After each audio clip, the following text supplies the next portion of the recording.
Ay sir, bahin po sa money na binibigay niyo po sa akin, siguro wag na lang po kasi ano po kanang meron po akong isang malaking hangyo po Ano yun?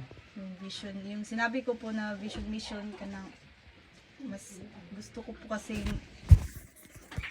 unta og naminaw siya karon si Mayor Inday Sara nga gusto unta ko mosulod bilang kasambahay sa iyaha maid kay na ako'y purpose nga nung mukuan ko didto kay ug mosulod po ko sa iyaha dako dog sweldo niya nada daw benefits po yung mga katabang ron niya di pun maputol ako ang SSS, PhilHealth sa akong anak niya maka-provide po kog pang tubil diri sa bukid in kaso na ay ma-hospitalize niya dili makasulod ang mga ambulance kay layo naman sila Skylab ka-provide kog pang tubil allowance pangkaon dayon kuan kanang pangtubil pod ug mag-claim sila og mga abono medisina sa DA Maniki Kapalong ug lastly maka-follow up ko kinsay kanang na-assign na mga dagkong tawo bahin sa mga kuryente kay para matukuran gyud diari sir kay mao gyud na ang pinaka-importante kay in kaso pug naay gusto mag home based teacher ma-practice silang communication skills ilang com skills kanang dili sila maulo mag English niya magatubang sa mga dagkong tawo kay kanang inigabot sa panahon ug naay magka-interesado mag-invest diri sa amoang yuta kay sayang po di magamit at least na sila magatubang mag-vlog yun lang po yung ko vision mission. Ayun lang yung wish niya. I will sana sobrang busy ng ating busy presidente karon kay daghan ang mga issues and but how I wish na maano niya mapanood to yung sinabi mo but kami naman isasantabi namin yung politics into charity na ginagawa ng Pugo Biyahero. Wala sa amin yun kumbaga yung pagtulong lang huwag niyo pong isipin nasabi niya yun po ay gusto niyang iparating but sa amin wala po kaming kinalaman sa politics so nandito lang po kami para tumulong po okay sige at least nasabi niya malay niyo mapanood na sa mga staff maraming damawin niyo dito mapanood niya Opo, kasi ang isa po ko sa vision sa buhay kasi as a solo parent po ang akong anak lalaki man gusto po ko na pag mulaki akong anak isa po siya sa mga tauhan po ni Sir Digong ba kanang body bodyguard yun po yung plano ko para ma-practice po yung disiplina niya sa sarili at respeto ganon po yung ko sa aking anak plano. Okay ito naman hindi ko pwedeng hindi ito ibigay sa'yo kasi ito hindi galing sa akin ito galing sa sponsor ko sa sponsor ng Pugo Biyahero na handa itong ibigay para sa'yo kung hindi ko ito maibibigay ako ang malilintikan Gani. diba? So pagpatawad mo kailangan ko itong ibigay para sa'yo okay lang? Okay lang po sir. Okay, sige. Ang gipinsara po na ako na sir og inkaso po ba kanang natay lakaw natugoy palito ng mga snack mas gusto mangugog ako agi kwarta kanang sa kuagi bukuan ba kaysa manghingi ako dili manguna ko batasan ang manghingi sir dili Totoo naman I know naintindihan natin siya mas gusto daw niya yung parang pinaghirapan niya kagaya po yung gagastusin niya po kaysa sir yung sa galing sa ibang tao ano yun? kanang example po sir kaya ako gusto maging katulong ko ni sa mga malalaking tao kasi malaking sahod kaya mas gusto ko rin po na magpatukod ng sarili kong bahay nga sa kuag yung mismong materialis sir ba mga anak dili ko gusto nga kanang mo ana ang mga tao dili man abalay ni Aisa sa kuan man gikan mas gusto ko na proud ko mo ingon nga ako man ang hago mao na ang kuan ninyo diri inyong murag simi remembrance ninyo sa kuaba nga na ako gyud mismo nagpatukod anang balay ako gyud mismong hago ako ang kwartaan na niya ang gusto na ko mupuyo diha kung kinsa to mga buzag na mo diri nga gusto mag-relax okay ra dito free sila na mukuan sa balay. Okay. Medyo napakalaki ng kanyang pangarap para dito sa sitio rin niya. I know, naintindihan kita. Kasi kami din sa laki ng aming lawak na napuntahan, yun din yung pangarap namin na maging maayos ang lahat ng bawat sitio, bawat katutubo. Ikaw nga na nandito sa sitio mo at nakikita mo yung nangyayari mismo sa sitio mo 'di ba? Alam mo 'yan eh. So, kami pa kaya na ang lawak-lawak ng aming napupunta. Basta yun po ang aking kuan lang jud, sir, isa lang jud to sum it up all na ako ang giingon, gusto ko pong maging katulong ni Mayor Inday Sara.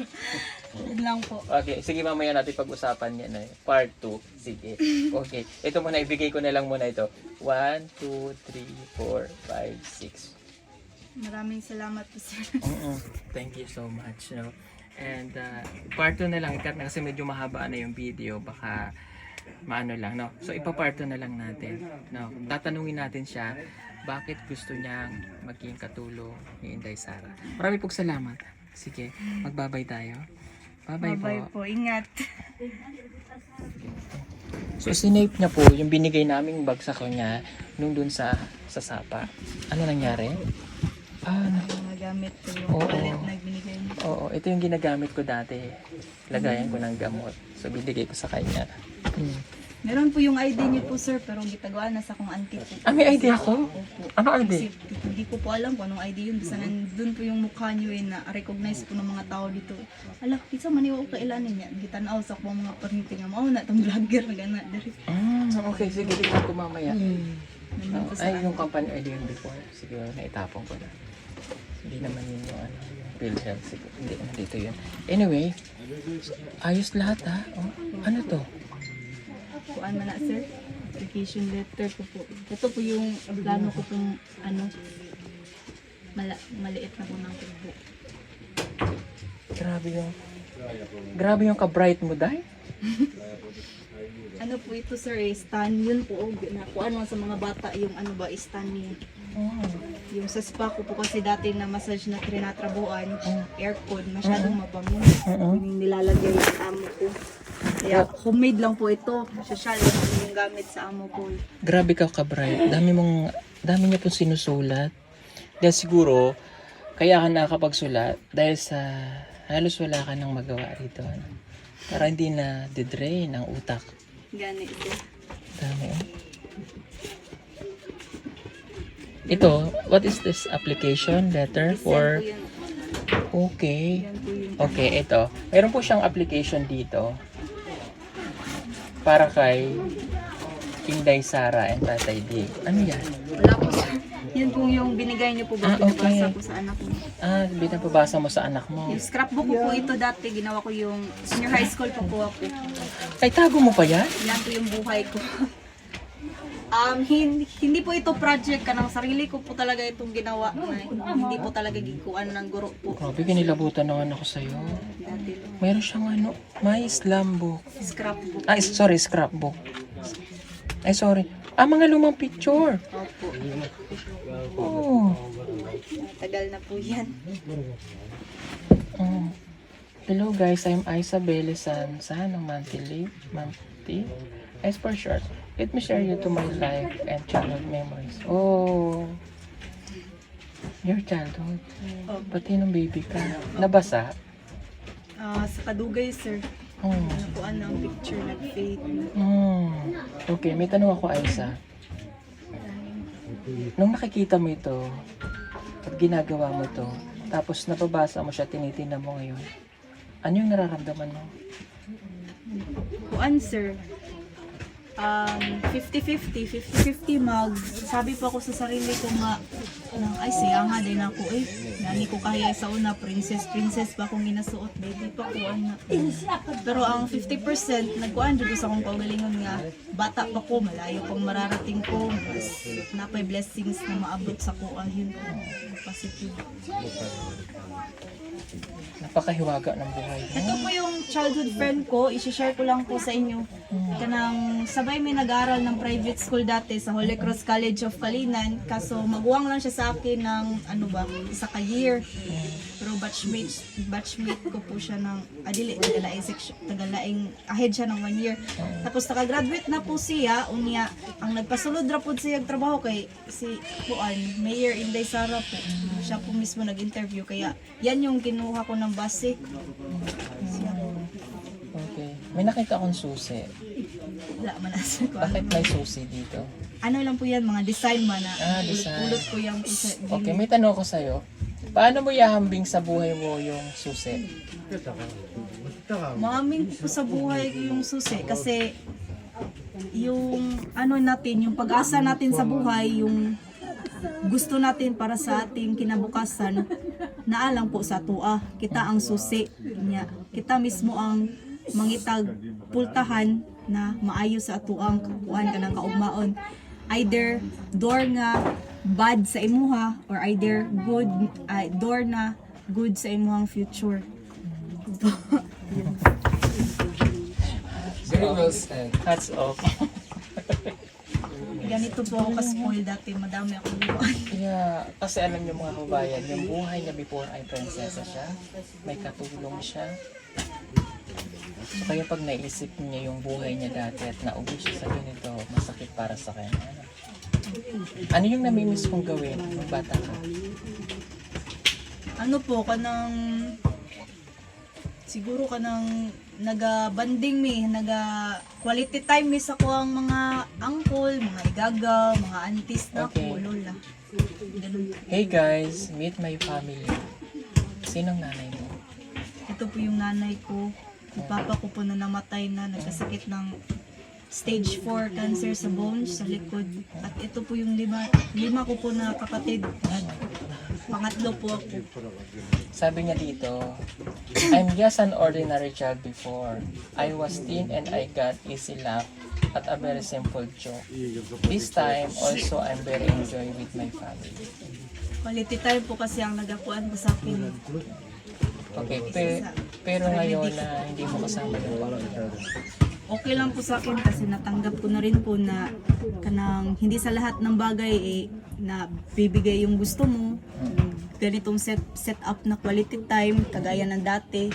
Kasi iba talaga kasi yung bata pa tayo kay nagkakabanding talaga pero tayong mga nagkakatanda na masyado na silang busy sa buhay, may sarili na rin silang kanang prinsipyo na kanang pinaglalaban kaya minsan hindi nagkakaintindihan, nagkakadumot na. Yun po. Ang ganda po ng islambok. Gawas ko pag bata kasi pag nag-away kayo hindi magdumot Lahi yung matanda kasi Nanghinayang lang ako kasi nabasa. tagalan. Tagalan niya. But this is the story of your life. So itago mo lang to. Hanggang sa pagtanda mo, yun pa rin yung buhay na parang gusto mong basahin, di ba? Kita ko sa anak ko pag laki na siya. Since meron po siyang application para kay Inday Sara, this is it. Ayan.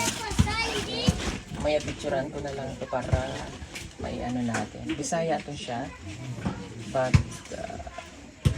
maintindihan ng iba natin mo. Kung wari lang, okay. Kung wari, ikaw ay i-interviewin. Pero ang sabi ni Inday Sara, English at ikaw ay ilalagay, no? Sandali. Ilalagay ka sa isang call center. Papayag ka?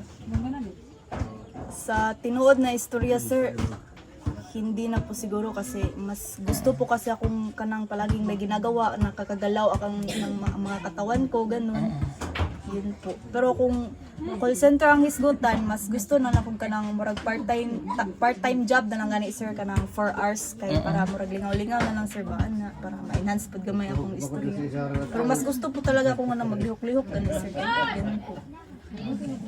Sige. Okay. Halimbawa lang ito. Dahil English, di ba, call center. Oh. Okay. Dati galing ka sa call center before, no? Okay. Sige, what interview? Okay. Tell me about yourself. My name is Isabel and my friends call me Ice for short. I grew up with my grandmother. I never grew up with my real parents. My mother and father sent me to my grandmother for them for them as I am the one who will took care for them when they got older. So that's why I was sent there. But the time I was graduated as grade 12 as I finished my senior high school. my grandmother died due to her olderness at the age of 100, and my auntie said that I am the reason why their age kanang nag-high, and my grandfather also died as he was 98-year-old. And that time when they died, my grandparents died. My father got me from Davao, and I stayed to my family in Pagsabangan, Tagum. But then I was enrolled in UM, and I dropped my subject because at June my father got diagnosed stage 4 cancer of bones.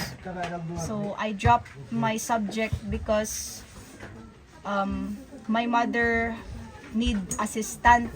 So I was there. I took care of him for almost 5 months until his last breath. So that's why I got up to this situation, because when my father died, me and my mother have no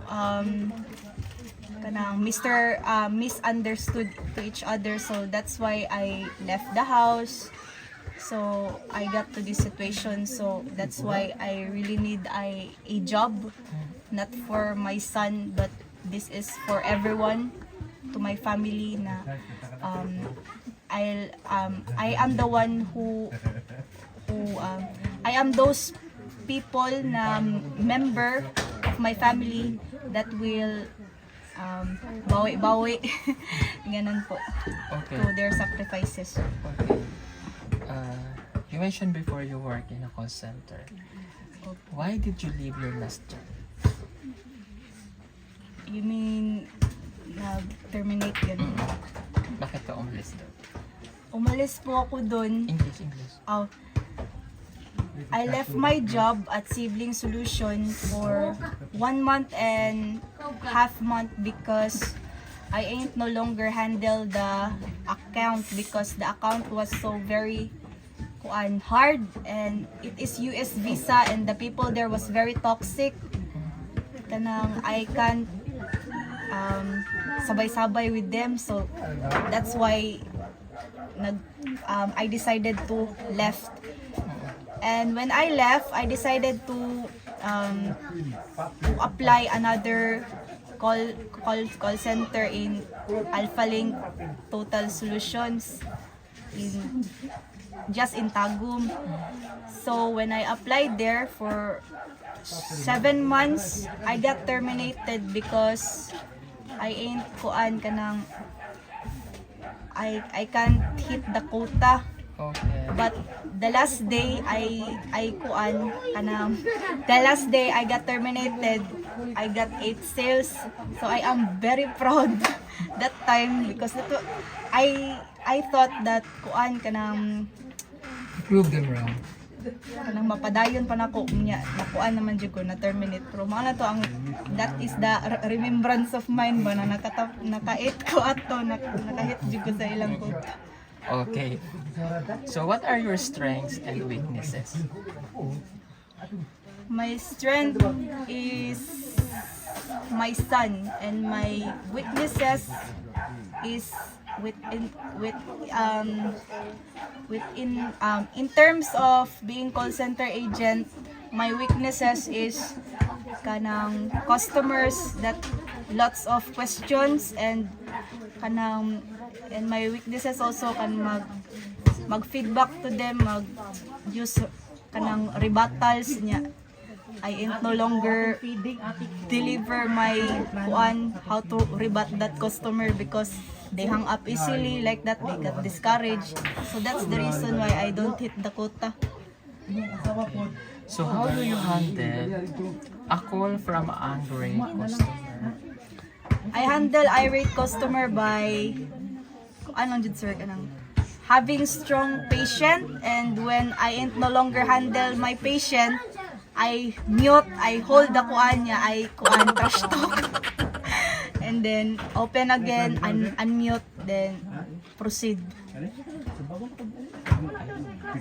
Ano yung nakikita mo pagkalipas ng 5 taon sa buhay mo? Years from now, I see myself as a good mentor to my fellow youth and to my fellow niece and to my son po. Thank you. So you're hired, Charis. Call center. Call center pala yun. Anyway, thank you for the patient. Kasi ang tagal nating nag-usap. Medyo umalang sorry. And sa dami po nang naikwento niya sa amin. So nakakamanga kasi nga ang dami niyang pinagdaanan. So ang dami mong story. Dami mong gustong isulat pa. Baka magulit ko pagbalik ko yung dingding na to puno na ng mga Dili na sir mo, nag-to talaga. sulat. Okay na po yan. Okay na yan. Okay na po. Okay. So bakit ganon yung mo? Yung parang naging mindset mo. Yun po yung nagiging mindset ko kasi time is gold po kasi eh. Hindi po natin namamalayan ngayon, bata pa tayo.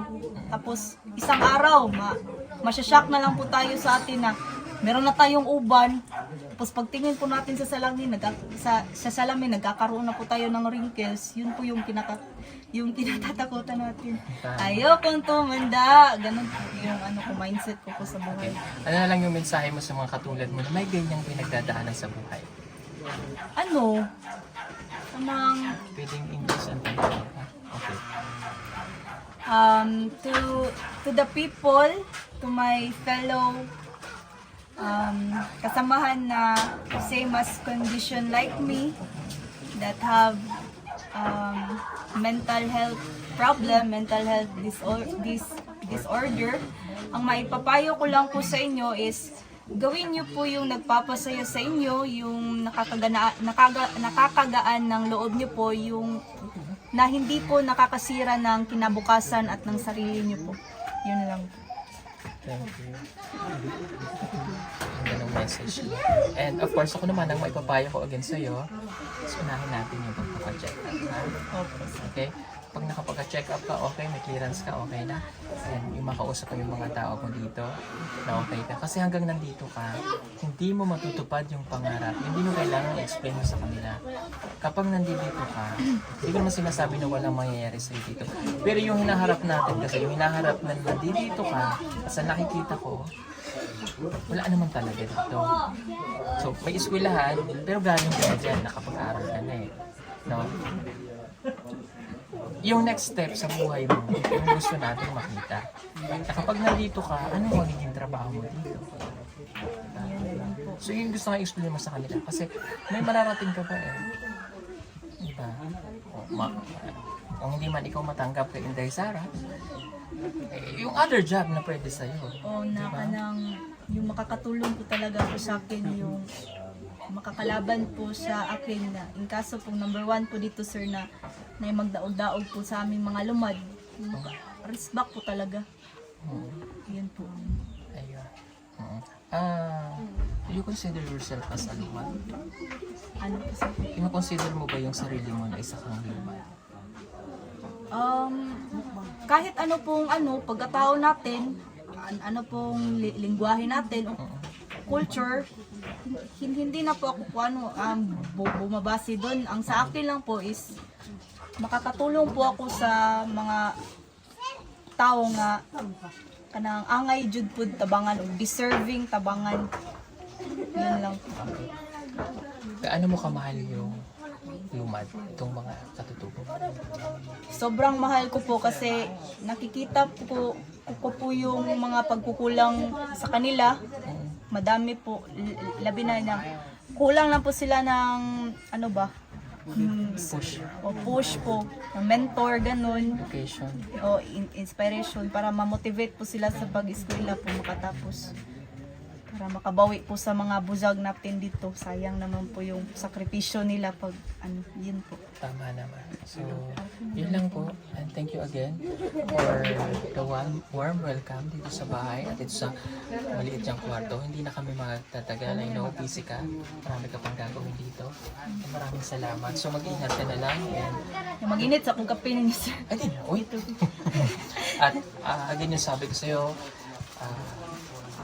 kausapin mo sila. Opo, sir. Willing ka naman namin samahan para makapagpagamot. And basta wala ka nang gagastusin, kami nang bahala. Ang gusto lang namin talaga ay matulungan ka. Okay? Maraming expensive po, sir, no? Davao. Huwag kang mahiya kung pumasok tayo. Kasi usually talaga, pumapasok ko, siyempre yung magpapagamot. So kaya siya ginawa ng pamahalaan para maipagamot yung mga kabulan na may mental disorder. Pero ikaw, wala ka na doon. Ang takot lang natin yung bumalik eh. Di ba? So makikita mo yung mga may sakit, maawa ka. And ano, mapipil mo na tama yung decision ko kasi paano pag nagkaganyan natin? Kasi nung pinagamot ka, hindi mo nakita yung totoong reality na may mga may sakit. Meron doon nakatulad mo, iiyak, nagwawala, wala sa tamang pag-iisip. Pero pag gumaling sila, maawa ka naman talaga. Nakaya nilang gawin. So at least makita mo yung gano'n na kaya mo pa talaga. No? Okay? So yun, magpapagamot tayo. Hindi naman siya magpapagamot dahil may gano'n na ang kinakatakutan natin ay para hindi po siya bumalik doon. Di ba?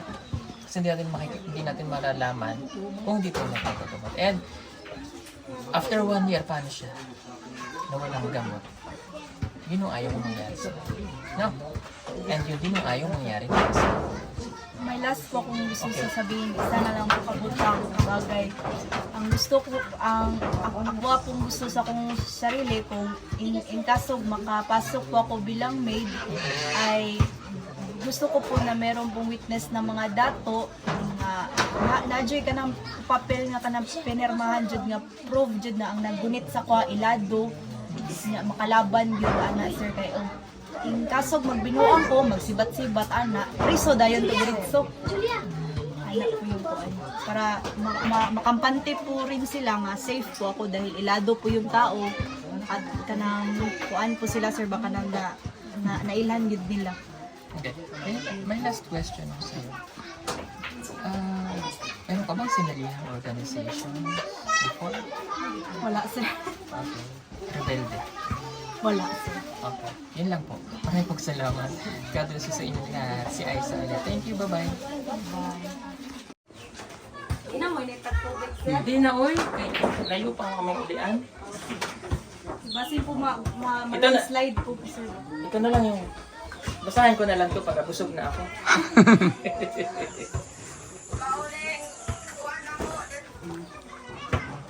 Gusto kang Jollibee? Gusto yung Jollibee? Ha? No, Gusto yung pakatilaw Jollibee? ng uban diri sir. Yes, sir. Sino gusto yung Jollibee? Lahat. Lahat? Lahat, Sige. sir. Balik me. Dala kami yung Jollibee, ha? Okay? O, dito ko itadali yung Jollibee. Gusto mo dalhin ko si Jollibee dito? Sige, balik kami. Dala kong Jollibee, ha? Mga bata. Dito yung bata dito. Dagan, sir. Taga? Mga pila. Sir, mo rin akong tatabawan kasi